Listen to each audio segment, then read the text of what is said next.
حضور علیہ الصلوۃ والسلام کے مسکرانے کی بات شروع ہوئی ہے تو آؤ تمہیں حضور کی ایک ایسی بات سناؤں، تمہارا دل بھی ہنسے گا،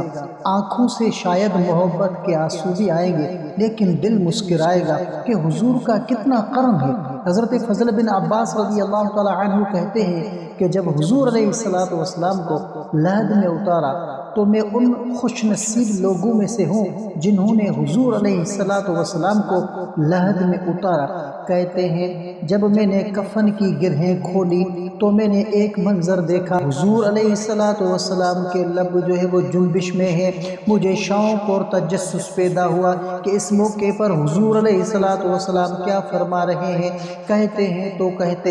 فَأَدْنَيْتُ أُذُنِي، میں نے اپنے کانوں کو حضور کے لبوں کے قریب کر دیا کہ میں سنوں تو صحیح کہ اس موقع پر حضور علیہ الصلوۃ والسلام کیا فرما رہے ہیں۔ تو کہتے ہیں فَأَدْنَيْتُ أُذُنِي عِنْدَهَا فَسَمِعْتُ وَهُوَ يَقُولُ،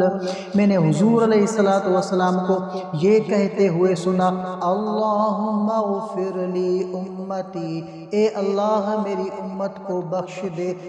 جو قبر کے آس پاس کنارے پر کھڑے تھے میں نے یہ بات ان کو بتائی، فَتَعَجَّبُوا بِشَفْقَتِهِ عَلَىٰ أُمَّتِهِ،